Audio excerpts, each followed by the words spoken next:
Good afternoon, everyone, and welcome to our webinar. My name is Ashley Moore, and I'm the Vice President of Marketing for MedEvolve. In today's presentation, Matt Seefeld and Nathan Spoden will discuss how to keep your patients accountable while maintaining a positive experience. I just have a few instructions, and then we'll get started.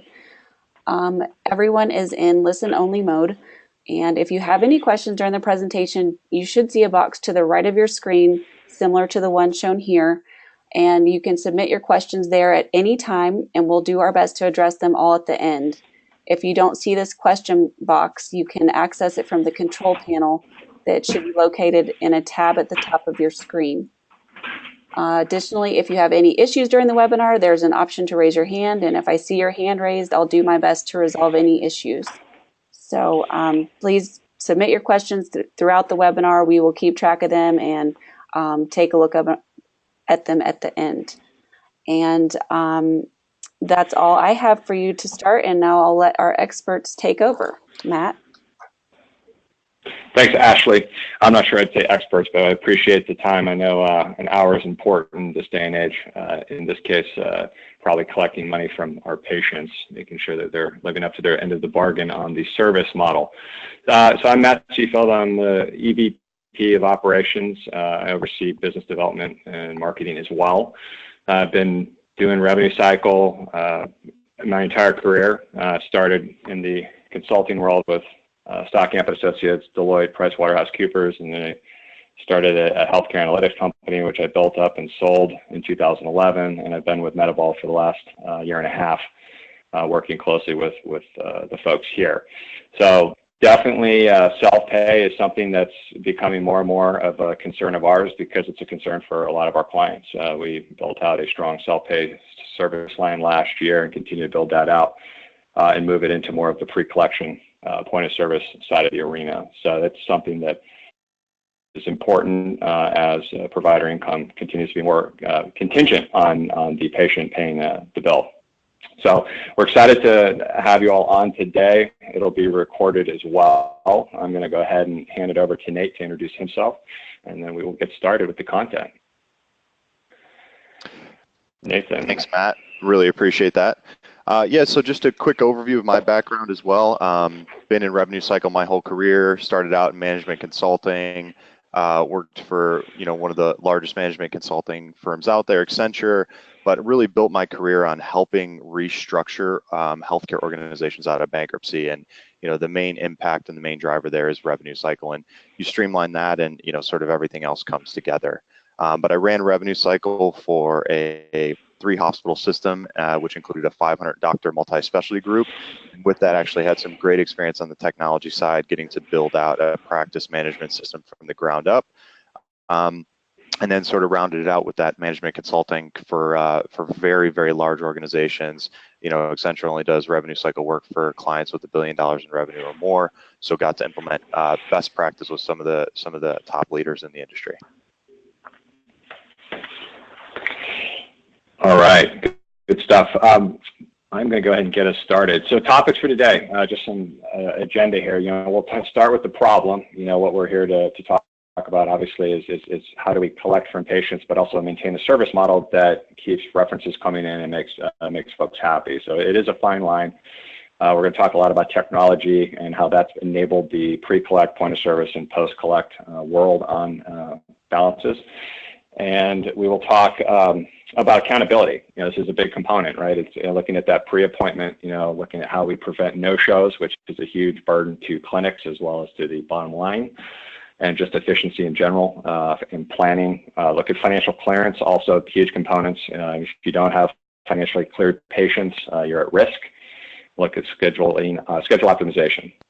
And then we'll finish, I'll do the pre-appointment piece and the problem, and Nate's going to take us through the post-appointment, what happens after the service when you still need to engage with the consumer to collect the money owed. So that's the topic for today. As Ashley mentioned, if you have questions, please fill out the question, through the question interface, and we'll do our best to get to all of them. If we don't get to all of them on today's webinar, we will certainly circle back with you individually. The problem. Lots of problems in revenue cycle. I think a lot of the folks on this call right now can attest. So patients, we've all become payers. I actually had a personal experience. I had some major back problem in January, and I have a high deductible. And I can promise you the orthopedic surgeons, the neurologists, the epidural folks absolutely took every penny from me. And it got me thinking about how critical it is to have that pre-service and point-of-service collection methodology in place for folks that are coming in for these, especially these elective procedures. The good news is I met my deductible for the year. The bad news is it was a painful January in terms of the pocketbook.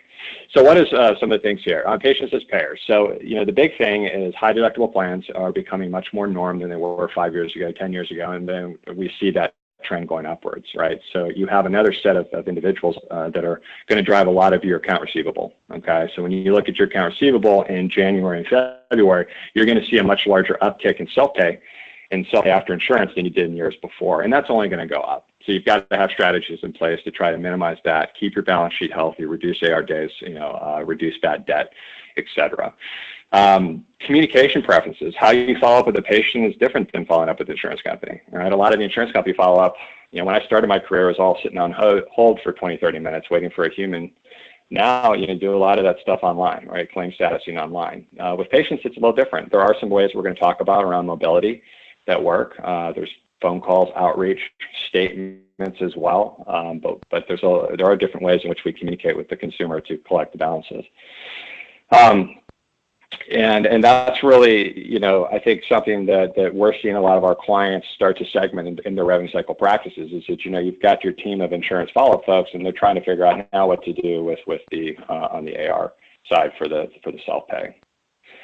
Some of the opportunity areas, patient statements. I would love to say patient statements are a way of the past. They're not. They still are very important, but they're expensive. You're paying close to $1 for a multi-page statement to go out, and if you've got things like bad addresses or return mail, if you have no proactive outreach beyond the statements, you could spend a lot of money every year on just paper. Okay. So, but statements are still an option. E-statements is another thing. I know a lot of our clients opt into the e-statements. A lot of people, I prefer an e-statement versus paper any day of the week if I can. There's also other ways to collect, right? Prior to service. So we'll talk a little bit about pre-collect, estimating the patient liability, making sure during the financial clearance process you have the variables you need to start to collect money from the consumer. At the point of service, I would say worst case at the point of service, which could be before or after, depending on, if you're in urgent care or, if you're an elective in your orthopedic clinic, it may be different. But if you don't catch them on the way in, I always say try to catch them on the way out. Sometimes you have to have clinical participation there. A nurse or an MA needs to walk that person to the desk before the patient just walks out the building. And, then Nate's going to take us through what happens, when they do walk out of the building, if there is still a balance owed. Accountability, I think, is key. I was talking with a practice of ours yesterday, and he was saying is that the physician is very concerned about following up on patient balances because he doesn't want to anger the patient. And that might have been okay in 2000, but a statistic that stands out in my mind that I read in the fall of last year was that in 2002, about provider income relied on patient money. Patient money only represented about 5% of that provider income. So it wasn't a huge deal. It was important, but not a huge deal. Now that's 35%, expected to go to 55% in the next 5 years.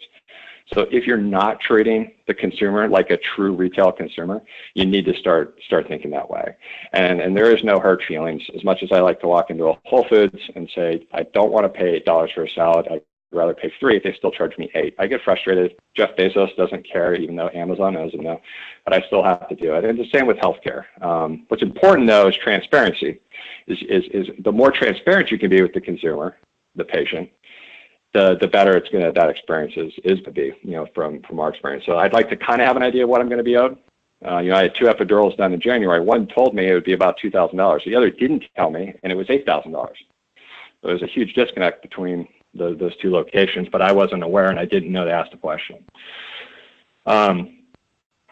big time on communication, looking at ways of what resources do you have to hold your patients accountable. If they have to reschedule, how are they doing it? When they pay bills, how can they do it? Can they pay online? Can they use bill pay?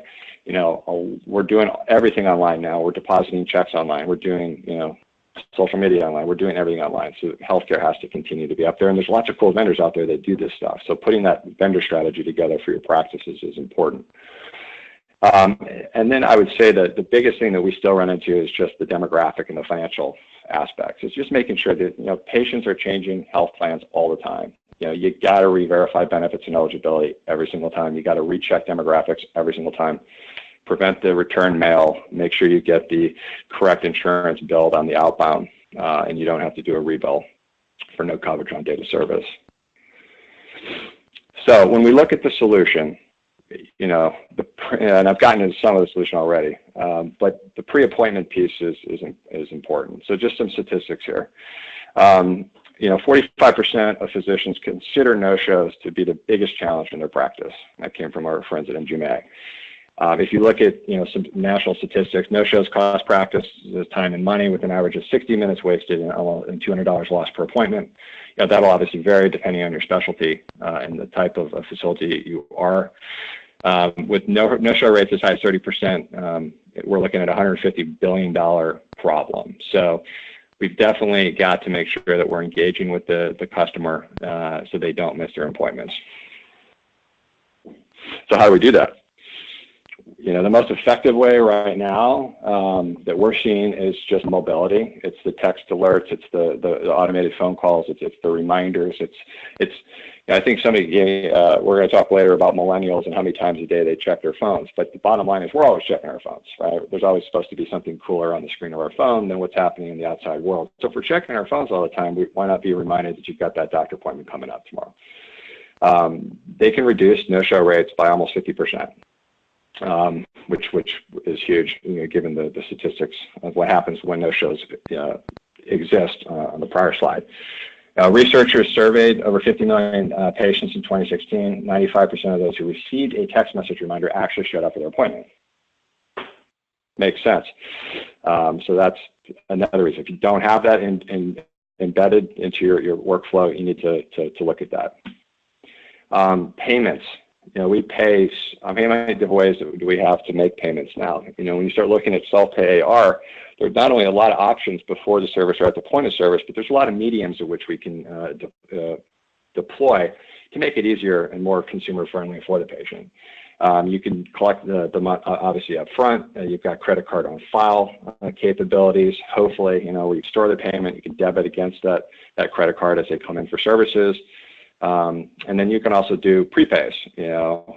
Prepay is something that we don't see a lot, but we're seeing it grow, where people are actually really focusing on collecting money at the prior to service. And when you do that at the prior to service, you're already making a financial commitment to show up to your appointment. And so for the elective procedures, like we have a lot of orthopedic clients who are doing a lot of, hips, knees, shoulders, et cetera, they're collecting that money before that patient even shows up. And so you're putting that stake in the ground there. And you start to build a culture for your consumer that, hey, they are going to ask me for money. So if you're one of the patients who's like, hey, maybe I can scoot in, scoot out, not pay, and then just let it go to bad debt, you're not likely going to be going to your practice. So you build some more accountability in the practice. Getting your patients in the door, competition is fierce. We've got Yelp out there, health grades, all kinds of ways of consumer chatter to tell exactly what people think about a physician or a clinic experience, or even the billing experience. We'll talk later today about some of the ramifications if you have a bad billing experience in your clinic and what the perception of the client or the consumer is. Making sure you have convenient scheduling options. Patients want to be able to make appointments easy. Obviously, availability is important, making sure your schedules are maximized. Keeping those no-show rates down allow you to have a much stronger, cleaner schedule as well and backfill as appropriate. Wait times, wait times kind of goes in two things. One, wait time to get to an appointment, and then there's wait time once you actually get in the door. And how long it's taking you to get back to see. Nobody wants to come in for a 9 o'clock appointment and not see the doc until 10. So, that's something that obviously is a patient dissatisfier. And, can be an issue for clinics. And then just overall relationship building. I think some of this, as I call it, the softer marketing approach stuff, but it's the birthdays, the newsletters, the healthcare alerts. We have some clients that are starting to even do post-visit follow-up through mobile applications where they're actually, you get your shoulder operated on, and then here are the things that I told you in the office you need to be doing daily. Are you actually doing them? It's what on the inpatient side, it's kind of the readmission prevention. This is like, hey, try to make sure that shoulder actually heals properly, because you're doing your rehab correctly. So even going that far to engage with the consumer post surgery.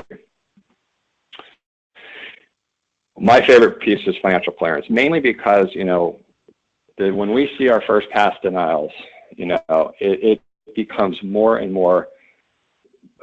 It's more and more apparent that we still, in this day and age, with all of the insurance verification, benefits, eligibility, all that stuff, we're still having problems getting the right information at the right time up front. And then you think of all the things that happen after the fact by getting the wrong information up front. So financial clearance is still a big component here. And when you really look at these areas of pre-registration, it's confirming the benefits.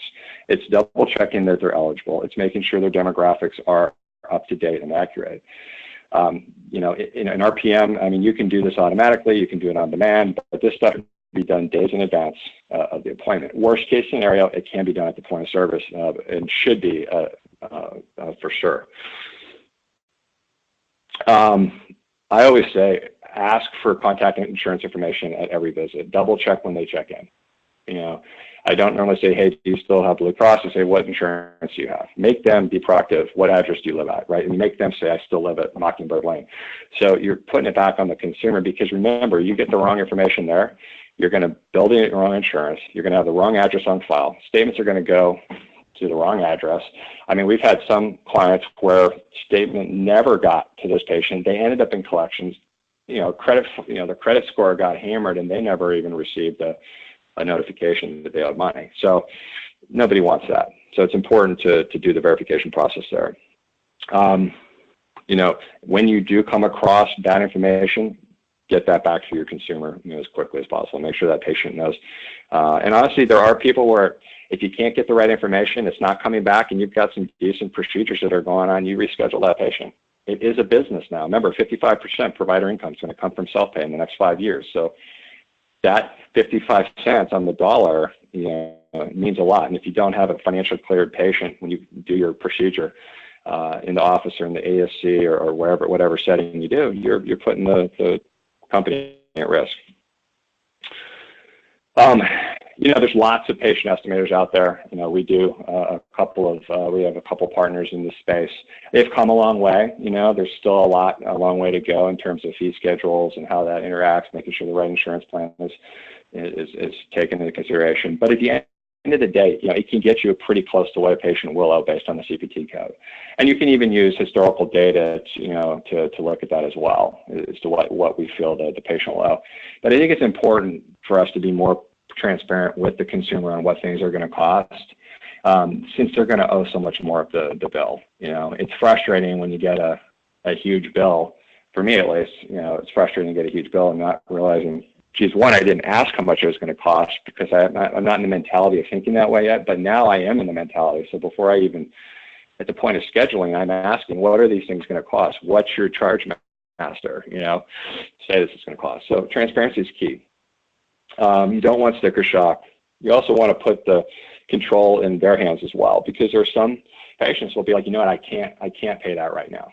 So, maybe they'll look at alternative care plans, potentially reschedule at a time down the road, or potentially ask you about financing options. Can you set up a payment plan? If I could do this and put a credit card on file, could you make this happen? So I think it just shows much more collaboration with you and your customer base, that you're willing to work with them to get the medical care they need to live their lives, which at the end of the day, we're all consumers of healthcare. So what we put into practice today in our clinics, we hope eventually will start to be the practice of the clinics that we go to. I think the estimator solution does work. It can obviously estimate the responsibility. It gives you a ballpark there. Insurance verification, pre-populating fee schedule. So definitely something to look at. If it's not in your PM today, we can certainly give you some direction on where to go there. Schedule optimization. There's lots of obviously online scheduling tools. A lot of the PMs have good scheduling. I think the consumer side of scheduling has still got some ways to improve, but the most importantly is really around the confirmation of I'm showing up to my appointment, right?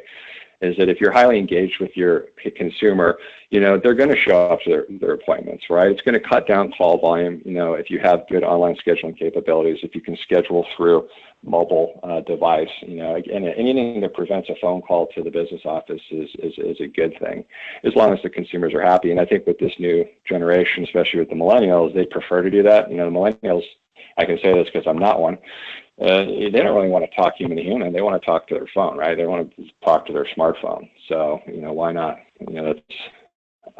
I won't get into any other debate on that piece, but, let's take advantage of that. I think the automatic waitlist feature is something that we've seen in a couple of our partners that is pretty cool. We'll talk about cancellation management and how you can quickly get those free slots that just opened up, to people waiting to get seen sooner. So that's definitely part of optimization.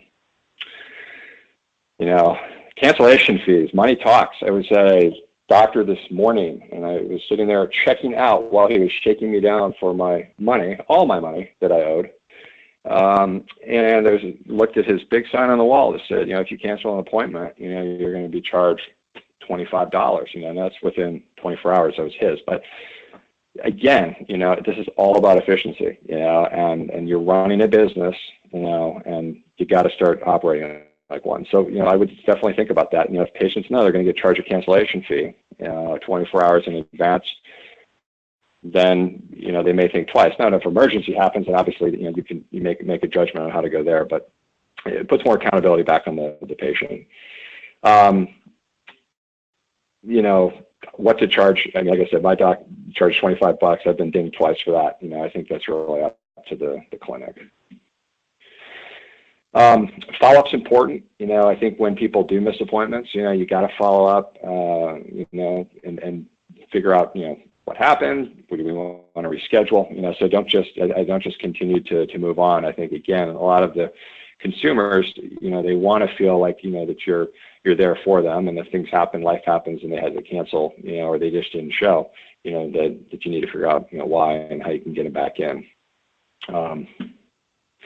So we're going to move on to the back-end patient management side. But, before we do that, I think, at the end of the day, our model within healthcare revenue cycle is definitely changing in that so much more of our revenue now is coming, is going to be expected to be paid for by the consumer. We don't know what's going to happen with Obamacare, Trump care, whatever care comes along the line down the road, but what we do know is in today's world, every dollar you bill, a lot more of the cash against that dollar billed is coming from your consumer. It's coming from us, the patients, right? So what are you doing to try to maximize the ability to collect, but still deliver the service and the community benefit that we're all in healthcare for? And I think that's something that you can do through technology and good service offerings as well. So I'm going to hand it over to Nate to talk about the back-end patient management. So it's what happens when the patient leaves the building and money is going to be owed. I'm going to hand it off to you, Nate.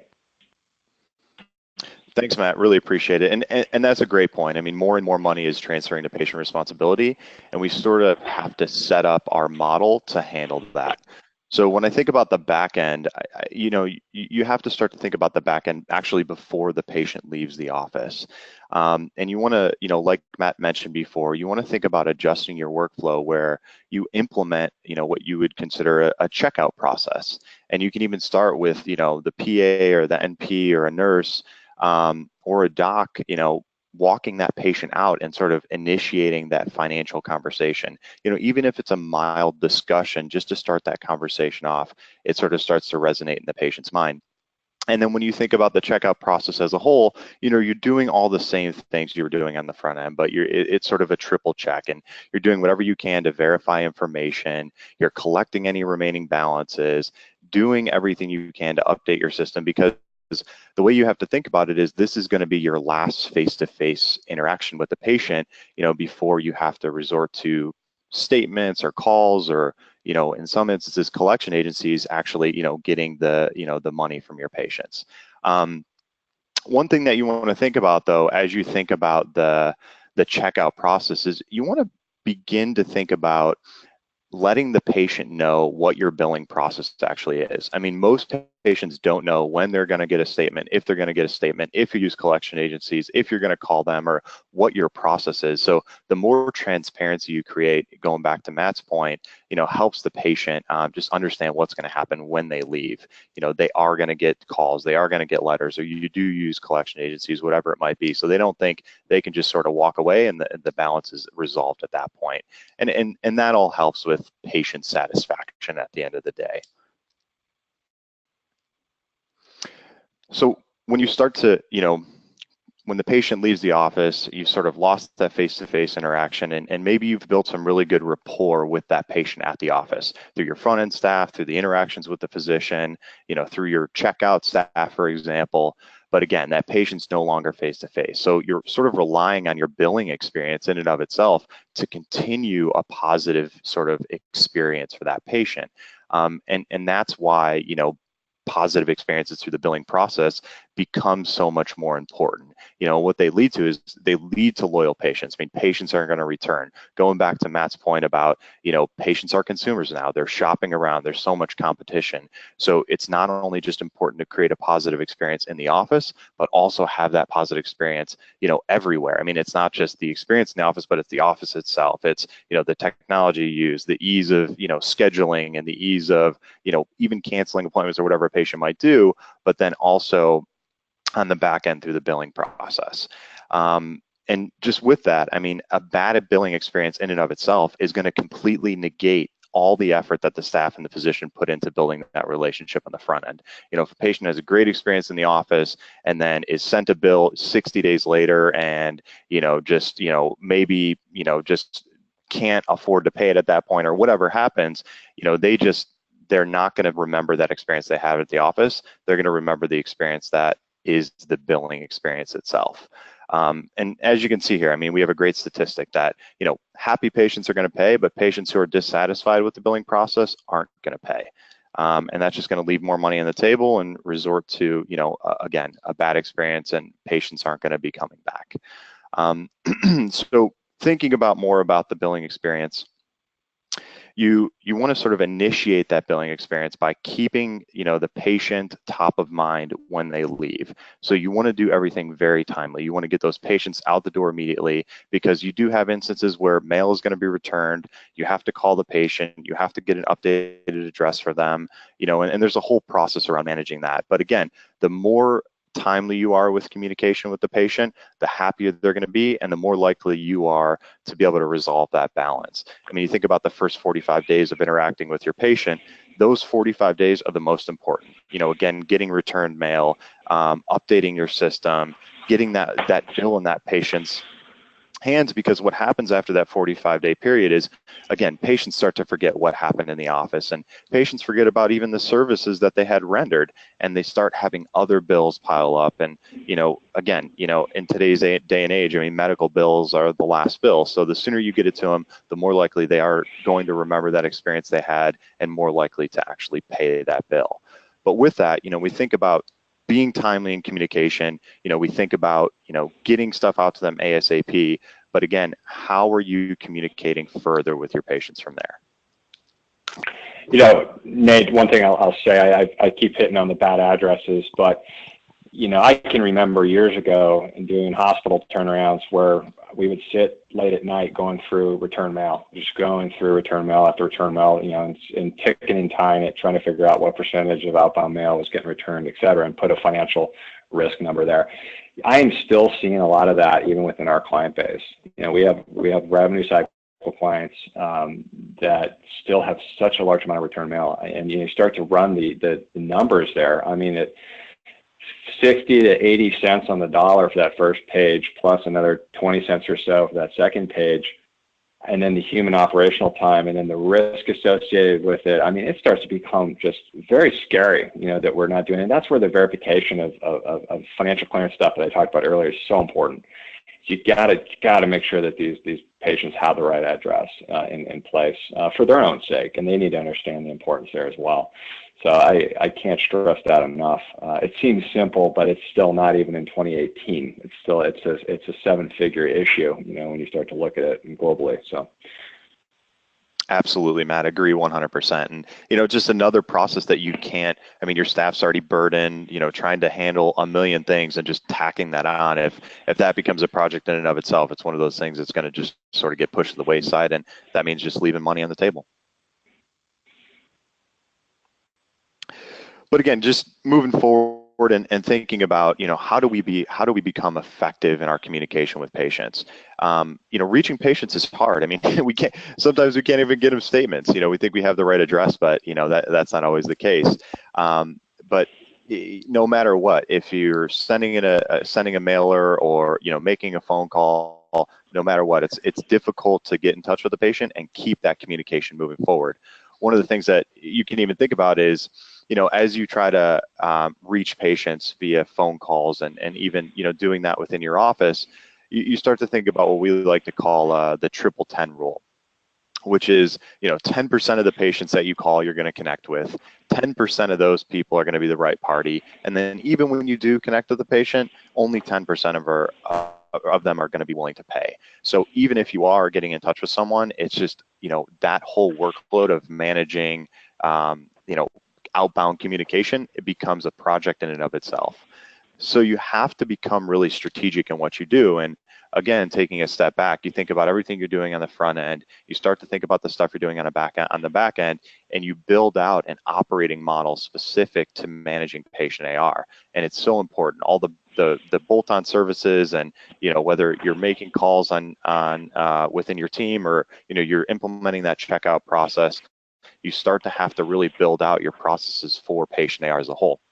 And some of those processes include, when you start to think about how can I be more strategic in reaching people, you want to automate your, the time and the frequency of your outbound communications. And within that strategy in and of itself, you want to hone in at a deeper level. So if you're automating communication, how are you then, what patients should you actually be getting in touch with?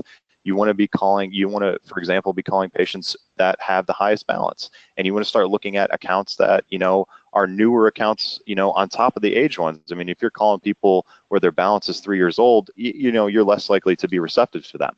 If you're calling people who, just left the office, 60 days ago, those are the patients who remember the visit, they remember the experience they had, and they're willing to pay. But one of the other big things is, when you do get in touch with a patient, whether, it's on a statement or over the phone or through some sort of, other form of communication, you want to help them understand what their medical bill actually means. Even in today's day and age, people still don't understand their bills. They don't know what services were rendered. They don't know how it all works, and they don't even know what they're paying for. So the better you can explain that to them, the more likely they are to pay in the future without hesitation. You take that one extra step the first time to start communicating with them about what their bill means and walking them through it. Then next time come around, they won't have questions. They'll just be able to just make that payment.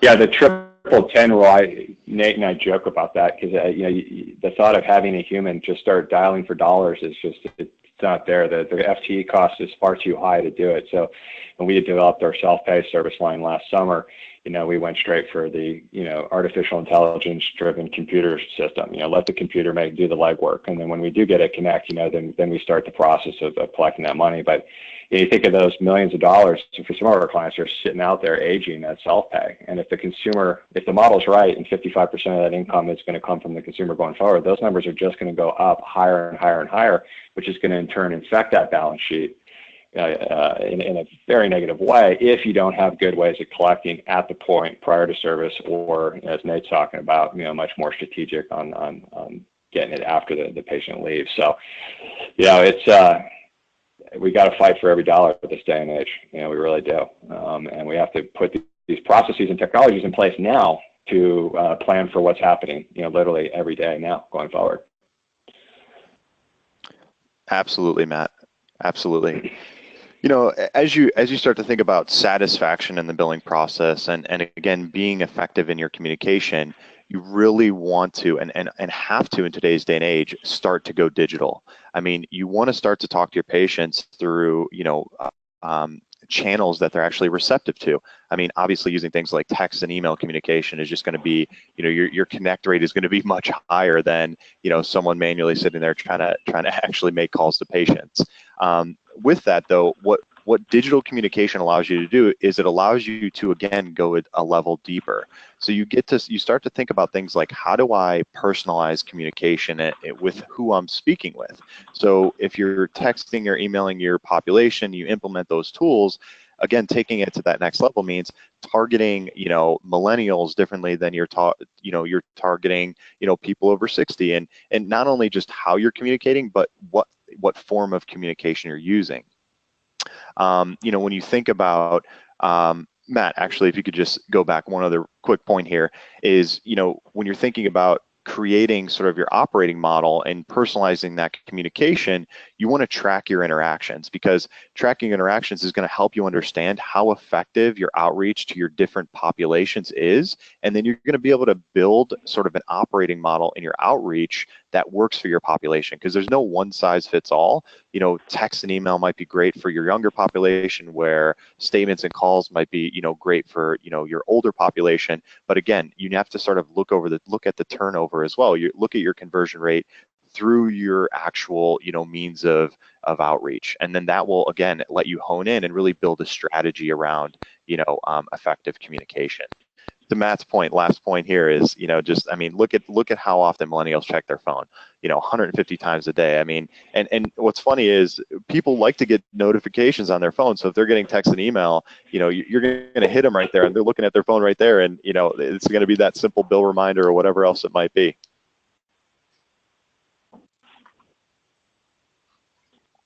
Last thing here is, once you actually do connect with that patient, you have to make sure that you're making it easy for them to pay. Whether, it's a text or an email or a phone call, you have to streamline that process, because if there's too many steps to pay a bill, a patient will fall off halfway through the process.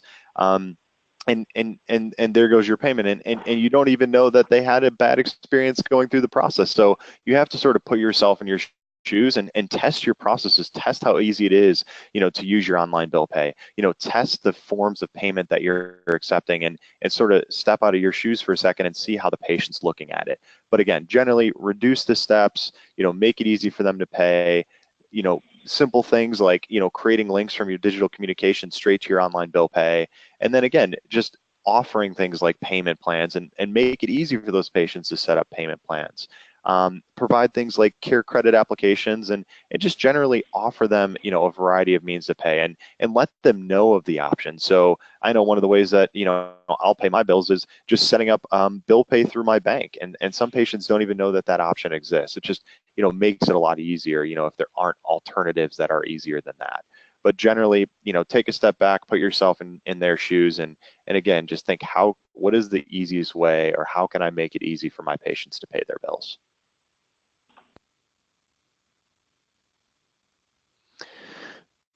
So after, all this being said, and you think about your operating model, and you start to build your front end processes, and you start to build the back end, and you really have this really great offering to create satisfaction and accountability, in patient receivables, you start to look on the back end at some of the statistics that, that this will drive. And if you look at some of the quantitative ones, obviously, through automation and increasing your, your channels that you can connect with patients with, you're going to increase your conversion rate. You're going to get more people to pay.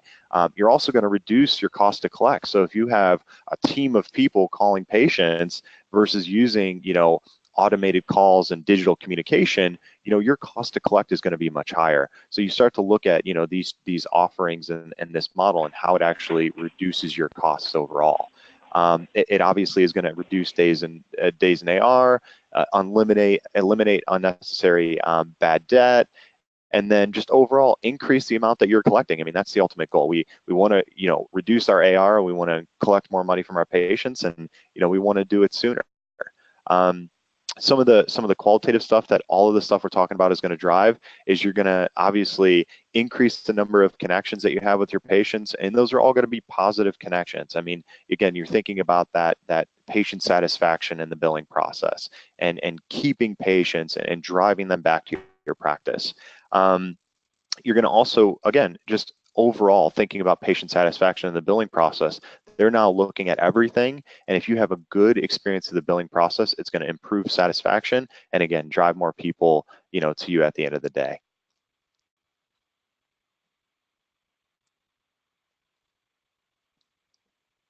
All right.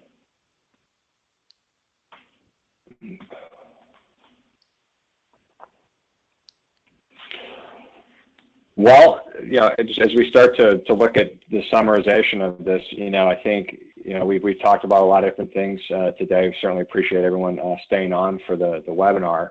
I think, this is a consumer model now. We are reading a lot about some of these big vendors like Amazon and IBM, Apple, that are starting to look at other disruptive ways to attack this healthcare problem, with access, looking at more of a retail approach to healthcare.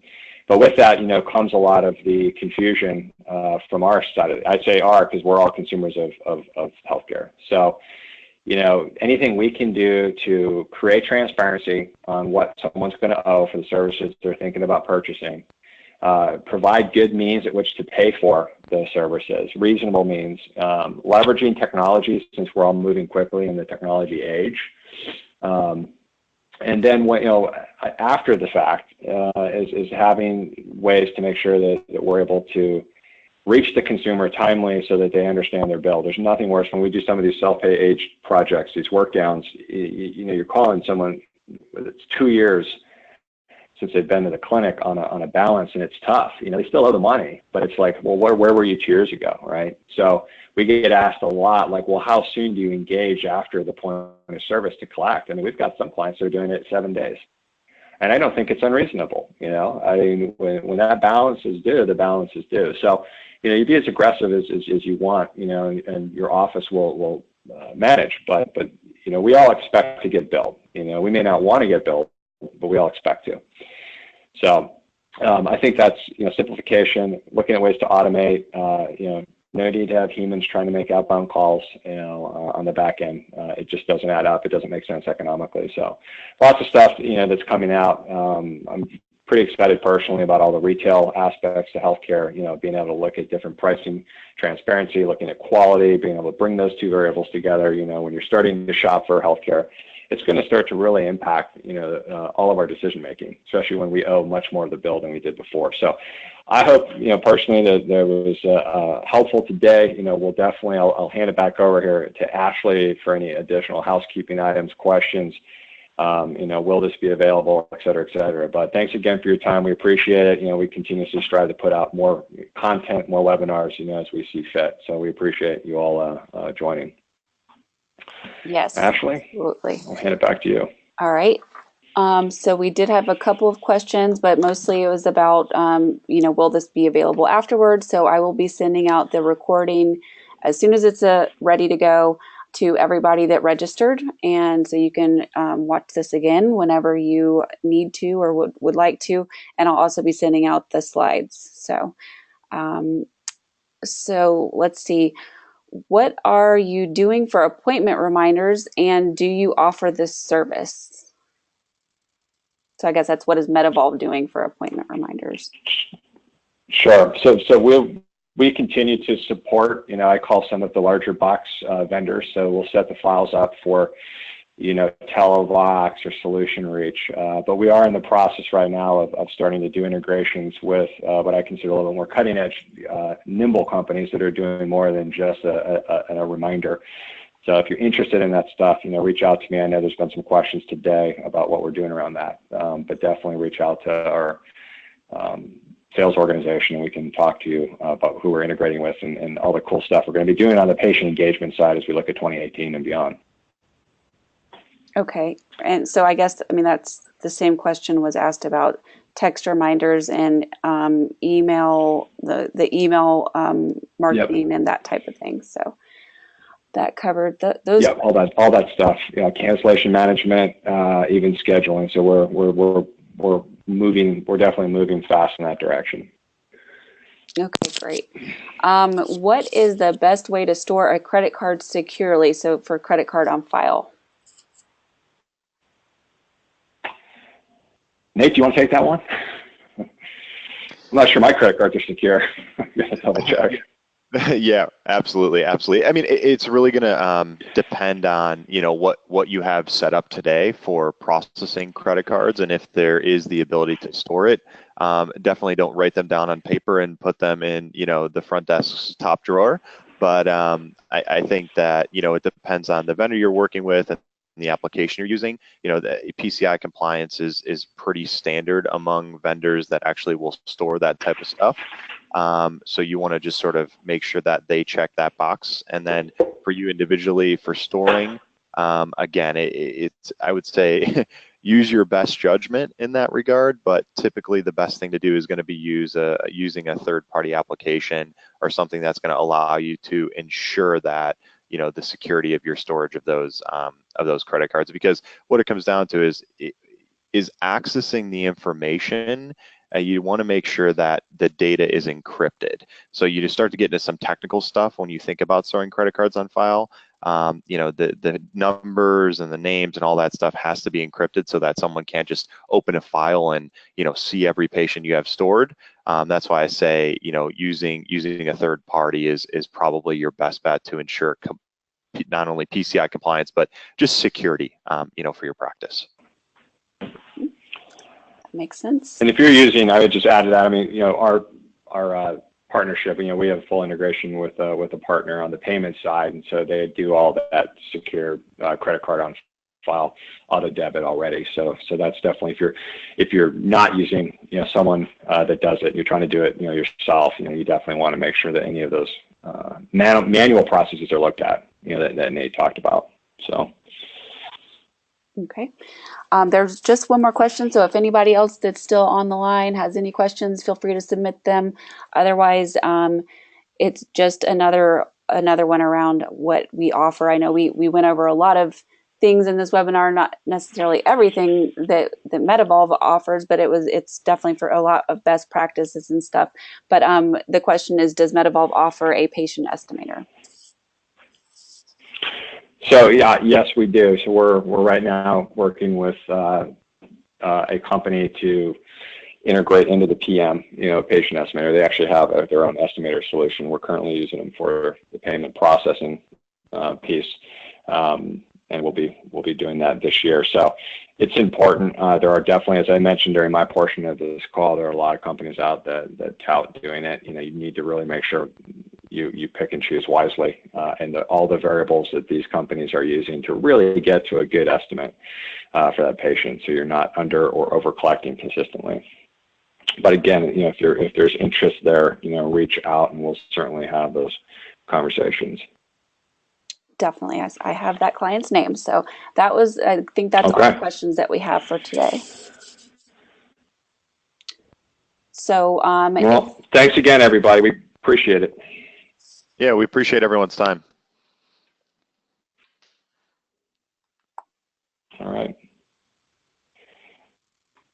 If anybody has any additional questions or would like any follow-up, you've got some email addresses, a contact form, phone number listed here. Again, I will send out an email to everyone after the webinar. And thanks again for your time.